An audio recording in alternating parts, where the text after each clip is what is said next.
Broiler chicken farming. In 6 weeks, you have your money.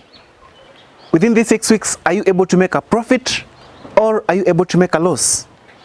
That is exactly what I'm going to take you through this course so that you can be able to understand and have the tips and the facts, scientific facts, how things ought to be done so that in a period of 6 weeks, you have your money back plus a profit. My name's Antonio Innocent Mdongi. I am a poultry specialist up to master's level, and my research or my master's thesis is influence of Prosopis juliflora on poultry farming in Mogadishu. You can check my publications online. I'm as well a YouTuber, and you can always check on my YouTube channel AfriChick so that you can get more tips on other areas related to poultry. In this course today, we dissect broiler farming right from scratch up to cost benefit analysis. And so join us in this masterclass so that you can be able to learn.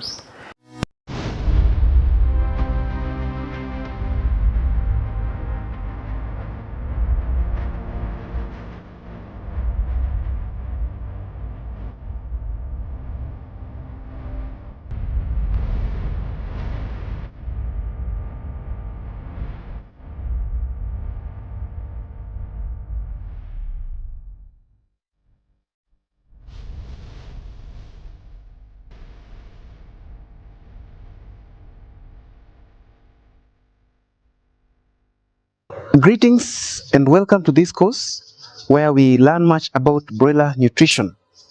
Well, broiler chicken farming is one of the most preferred agribusiness entity in terms of poultry farming, and mostly for urban farmers. This is because it will take you a shorter period from inception to disposal of the birds to the market. Broiler can be very profitable, well, if you control the costs of production and if you check on mortality. And how do you control the costs of production? You will understand that the major cost of production actually is feeds. Feeds contributes up to 82% of the total cost of production in broiler farming. And therefore, it is important for you to understand how you can cut costs in terms of feed or feeding the birds. And you can only cut the costs by formulating your own feeds. One thing to note is that the cost of feeds has always been on an increasing trajectory, whereas the quantity of feed has always been on a decreasing trajectory. What do I say by saying so? I mean, in the past few years, let's say 5 years, the cost of 70 kilos broiler mash averagely has been about $20. But today, the cost of a 50 kilo broiler feed is about $35 US. The funny thing about it is, as much as the cost keeps increasing and the quantity reducing, the quality also keeps reducing. So by you formulating your own feeds, you will reduce on the cost and increase on the quality. Okay? Why is it so? Or what makes it that cheap? When you formulate your own feeds, you can be able to control the quality of the raw materials, and as well, you don't incur a cost of marketing, a cost of packaging, and even a cost of transportation. That is the beauty about formulating your own feeds. During feed formulation, we have got 3 types of chicken feed. And the first one is mash, and we have got pellets and crumbs.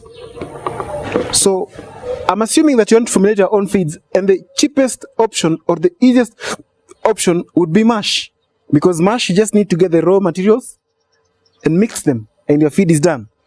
But for you to get pellets, you need to get the mash first, then you'll introduce some water or some moisture to make it paste-like, then it will be pressed in a pelleter machine and then put to dry.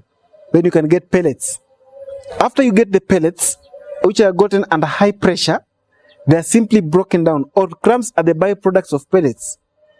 And mostly, we feed mash to layers, which are mature chicken and at grower stage, and even chicks at the early stages.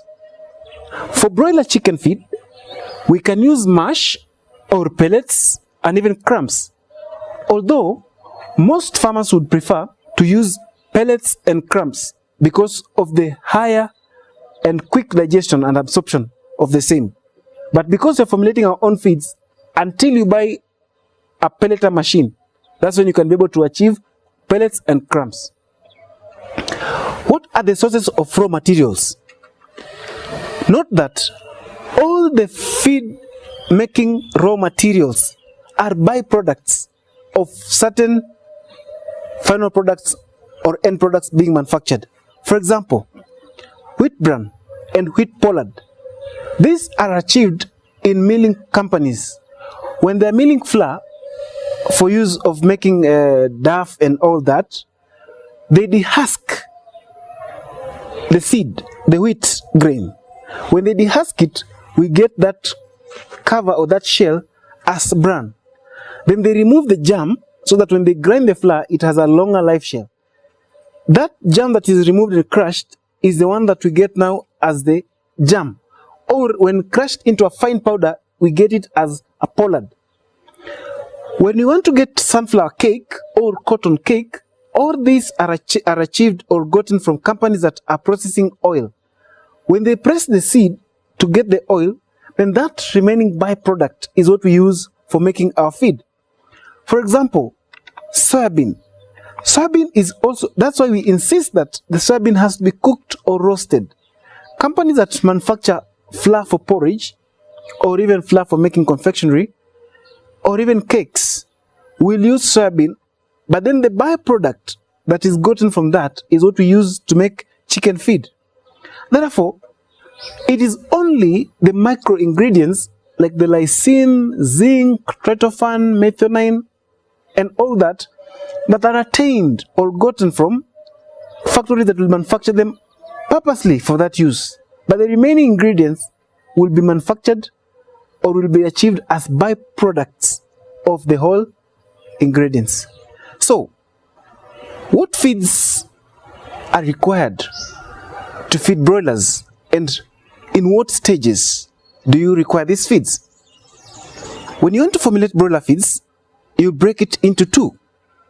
Broiler chicken will feed on broiler starter mash, that is from week 1 up to week 3, and feed on broiler finisher from week 3 up to week 6, or week 4 up to week 6.